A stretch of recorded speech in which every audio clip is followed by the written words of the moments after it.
Good morning student.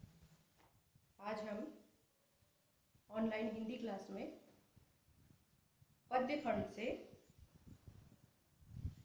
First chapter, जिनमें पद्यांशों की कुछ व्याख्या है, उसे हमें आज पढ़ना है। और जैसे कि इसमें पाठ 1 आपको देखना है, पद्यांशों की व्याख्या। इसमें पहली कविता का नाम है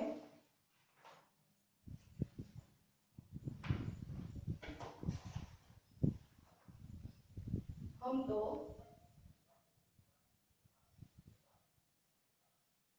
एक एक करी जाना।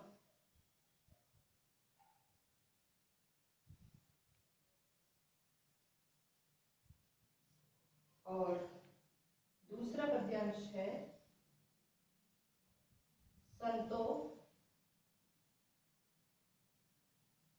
देखत जग बौराना।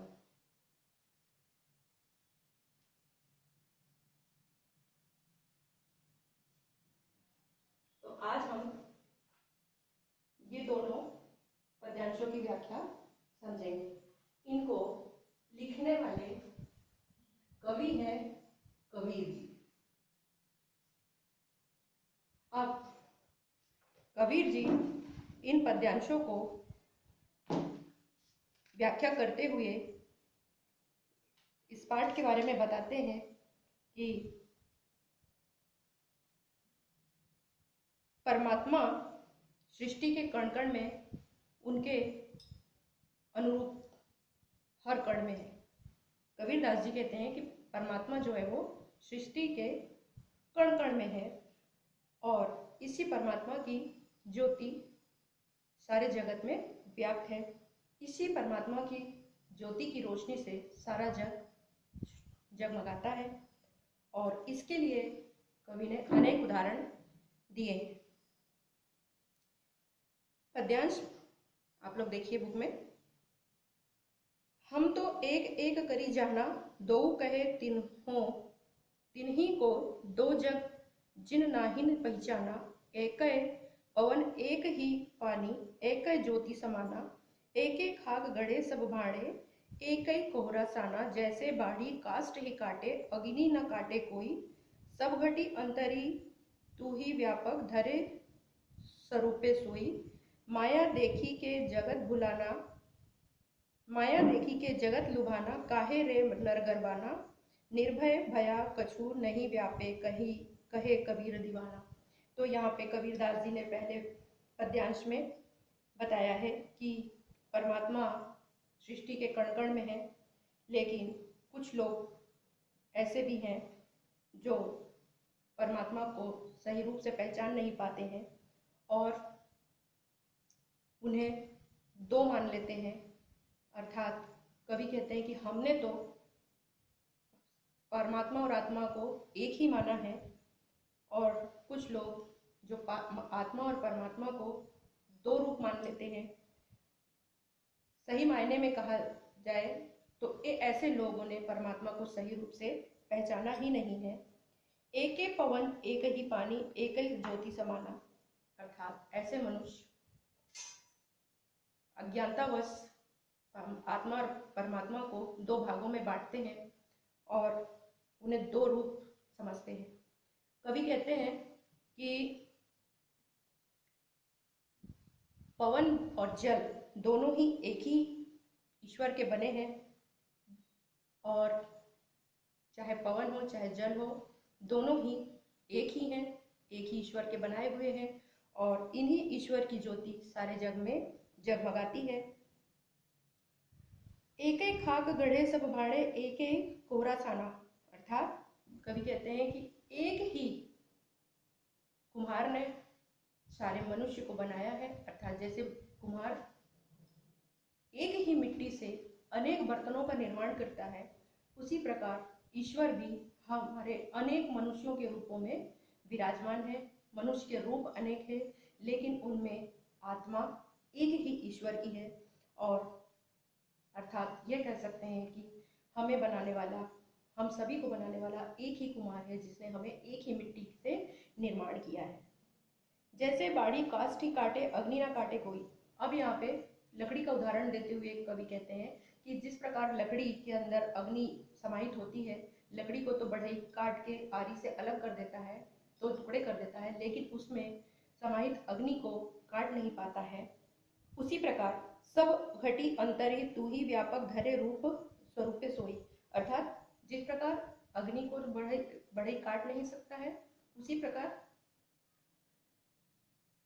सभी मनुष्य के अंतर में ईश्वर का वास है और उसे कोई भी काट नहीं सकता है। अर्थात मनुष्य की आत्मा ईश्वर के रूप में वास करती है और उसे कोई भी काट नहीं सकता है। चाहे मनुष्य के रूप अनेक हो सकते हैं, लेकिन आत्मा एक ही होती है, जो कि अकाट्य होती है। माया देखी के जगत लुभाना, काहे रे नरगर बाना, निर्भय भया कछु नहीं व्यापे, कहे कबीर दीवाना। इस प्रकार कवि कहते हैं कि हे मनुष्य, तुम झूठी माया में, संसार की झूठी माया में तुम लुभा रहे हो, अर्थात तुम मोहित हो रहे हो। यह तुम्हारी अज्ञानता है और इस अज्ञानतावश तुम्हें बहुत घमंड हो गया है। तो ऐसी झूठी माया में गर्व तुम्हें नहीं करना चाहिए। जो भी मनुष्य इस घमंड को छोड़कर भगवान की भक्ति में लीन हो जाते हैं, भगवान के स्वरूप को पहचान लेते हैं, ऐसे मनुष्य निर्भय होकर जीते हैं। उन्हें किसी भी प्रकार का कोई भय नहीं होता है। इस प्रकार यहाँ पे पहली कविता खत्म होती है। उम्मीद है आपको अर्थ समझ में आ गया होगा। इसके बाद सेकंड कविता की ओर हम आगे बढ़ते हैं। संतो देखत जग बौराना, सांझ कहो तो मारन धावे, झूठे जग पतियाना, नेमी देखा धर्मी देखा प्रात करे स्नाना, आतम मारी पखानई पूजे, उनमें कछु नहीं ज्ञाना, बहुतक देखा पीर औलिया, पढ़े कितेब पुराना, ये मुरीद तदबीर बतावे, उनमें वह जो ज्ञाना, आसन मारी डिम्ब धरी बैठे, मन में बहुत गुमाना, पीपर पाथर पूजन लागे, तीरथ गर्भ बुलाना, टोपी पहिरे माला पहिरे, छाप तिलक अनुमाना। अब यहाँ कवि ने दूसरे पद में बाह्य आडंबरों पर प्रहार किया है। साथ ही यह भी बताया है कि अधिकांश लोग अपने भीतर की ताकत को ना पहचानकर अनजाने में अवास्तविक संसार से रिश्ता बना बैठते हैं और वास्तविक संसार से बेखबर रहते हैं। तो ऐसे मनुष्यों के लिए कवि ने यहाँ पे इन पद्यांशों के माध्यम से समझाने की कोशिश की है कि कवि कहते हैं, हे संतो, इस संसार के संतो, तुम सब पागल हो गए हो। अर्थात कवि का कहना है कि ये जग सारा पागल हो गया है, बौरा गया है, क्योंकि सांच कहे तो मारन धावे, झूठे जग पतियाना। कवि कहते हैं कि जो लोग सच बोलते हैं, जो सत्य बोलते हैं, लोग उसको मारने के लिए दौड़ते हैं, अर्थात उस पर क्रोध करते हैं। और जो व्यक्ति झूठा बात करता है, झूठी बातें करता है, लोग उसे ही विश्वास करते हैं, उस पर ही विश्वास करते हैं। इस प्रकार कह सकते हैं हम कि ये जग पागल हो गया है। कवि कहते हैं कि नेमी देखा धर्मी देखा प्रात कर्या स्नाना। कवि कहते हैं कि मैंने बहुत सारे धर्म को मानने वाले लोग देखे हैं, सच्चे लोग देखे हैं, जो धर्म के अनुसार अनुष्ठान करते हैं, सुबह उठ के स्नान करते हैं, और ऐसे भी लोग जग में हैं। लेकिन ऐसे ही लोग जो धर्म पे विश्वास करते हैं, ऐसे लोगों को मैंने कुछ अज्ञान की ओर जाते हुए देखा है। वे कुछ ऐसे कार्य करते हैं, जैसे कि कुछ हिंदुओं को संबोधित करते हुए कवि ने कहा है कि कुछ हिंदू ऐसे हैं जो धर्मों पर विश्वास करके अनुष्ठान करते हैं, सुबह उठ के स्नान करते हैं, आत्म मारी पाखा नहीं पूजी, अर्थात अपनी आत्मा को मार के पत्थरों को पूजते हैं, जबकि वो सोचते हैं कि इनमें भगवान होगा, लेकिन ऐसा कुछ नहीं होता है, जबकि उनके अंदर कोई ज्ञान नहीं होता है और वे उसे ही अपने आप को बहुत ज्ञानवान समझने लगते हैं। तो ऐसे हिंदुओं को कवि ने यहाँ पे कठोर बाह्य आडंबरों से प्रहार किया है। अब आगे कवि कुछ मुस्लिमों को संबोधित करते हुए कहते हैं कि बहुतक देखा पीर औलिया पढ़े किताब कुराना। अर्थात कवि कहते हैं कि मैंने बहुत सारे पीर औलिया देखे हैं जो कुरान की किताबों में ज्ञान को ढूंढते रहते हैं, पढ़ते रहते हैं, और उन्हीं किताबों को पढ़ के मुरीद तदबीर बतावे, उनमें उन्हें जो ज्ञाना आसन मारी डिम्ब धरी बैठे मन में बहुत घुमाना। और कवि कहते हैं कि ऐसे ऐसे मुस्लिम कुरानों की किताब पढ़ के अपने शिष्यों को ज्ञान के उपाय बताते रहते हैं, ज्ञान देते रहते हैं, गुरु मंत्र देते रहते हैं। तो ऐसे मनुष्यों को कवि ने कहा है कि वो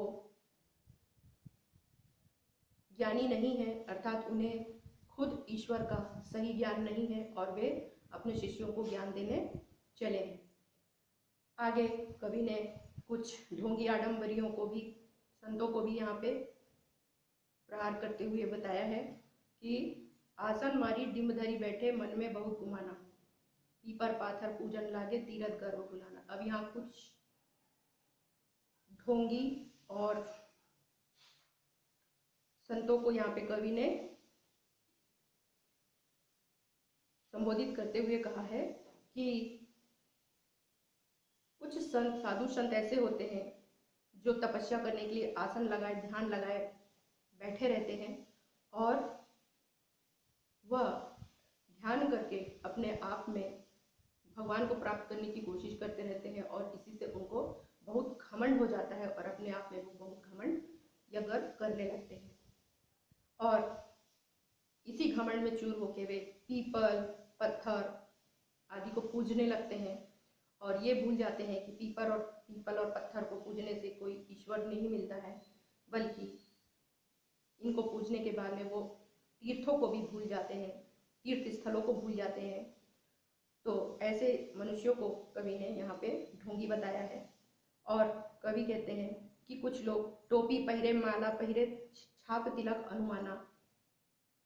कवि यहाँ पे कहते हैं कि कुछ लोग टोपी पहन के, माला पहन के, तिलक लगा के घूमते हुए देखे जाते हैं और ऐसे मनुष्यों ने साखी शब्द को गाना भूल गए हैं और अपनी आत्मा की जिसको कोई खबर ही नहीं है। कवि यहाँ कहते हैं कि साखी शब्द ही गावत भूले आत्म खबरी न जाना। अर्थात वो ऐसे लोग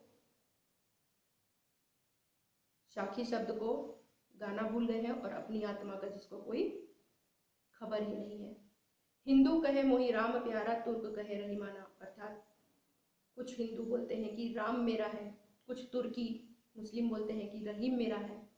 आपस में दो लरे मरे लरी लरी मुए मर्म न काहू जाना। और इस प्रकार राम मेरा है, रहीम मेरा है, ऐसा कह के हिंदू और मुस्लिम आपस में लड़ लड़ के मर जाते हैं और जिसको आज तक के ईश्वर का सही ज्ञान नहीं हो पाया है कि दोनों ही ईश्वर एक है। घर घर मंत्र देत फिरत है महिमा की अभिमानो। और कुछ गुरु ऐसे होते हैं अपने शिष्यों को साथ में लेके घर घर जाके गुरु मंत्र देते रहते हैं और उन्हें भी ईश्वर का सही ज्ञान नहीं होता है और उनके अंदर उन्हें ऐसा लगता है कि हमारे अंदर बहुत ज्ञान की प्राप्ति हो गई है और उसी ज्ञान के भंडार को वो, झूठे ज्ञान के भंडार को वो घर घर जाके गुरु मंत्र के रूप में देते हैं और उसी का उन व्यक्तियों पर बहुत घमंड हो जाता है। तो ऐसे गुरु को कवि ने कहा है कि गुरु के सहित सिख सब बूढ़े अंतकाल पछताना। अर्थात ऐसे गुरु जो अपने शिष्यों को के साथ गलत गुरु मंत्र देते हुए अभिमान के रास्ते पर चल पड़ते हैं, ऐसे गुरु और शिष्य अर्थात ऐसे शिष्य को ऐसे अज्ञानी गुरु की शरण में जाने से अंत में जाके पछताना पड़ता है। कहे कबीर सुनो है संतो, ई सब धर्म मर्म बुलाना। कबीरदास जी कहते हैं कि हे संतो सुनो, तुम ये सब अज्ञानी बातें, ये घमंड की बातें सब भूल जाओ, ऐसा वे संतों को समझाते हैं। कहती कि कहो कहाँ नहीं माने, सहजे सहज समाना। और कवि कहते हैं कि मैंने ऐसे व्यक्तियों को बहुत समझाया, कितना समझाया, लेकिन ये लोग मेरी बात नहीं माने। ये इतना भी नहीं जानते हैं कि भगवान तो, ईश्वर तो सहज रूप में ही थोड़ी सी भक्ति से ही प्राप्त हो जाते हैं। इसके लिए इतना घमंड करने की या इतने प्रपंच करने की जरूरत नहीं पड़ती है। लेकिन लोग ईश्वर को पहचान नहीं पाते हैं और आत्मा और परमात्मा को दो रूप मान लेते हैं। अंत में कबीर यही कहना चाहते हैं कि आत्मा और परमात्मा तो एक ही है, ब्रह्म और जीव एक ही है, इसे दो रूप नहीं माना जा सकता है। और इन्हीं ब्रह्म की, इन्हीं परमात्मा की ज्योति से सारा जग प्रकाशमान है और इन्हीं की भक्ति में आप लीन हो जाओ, ये तुम्हें सहज ही प्राप्त हो जाएंगे। Thank you.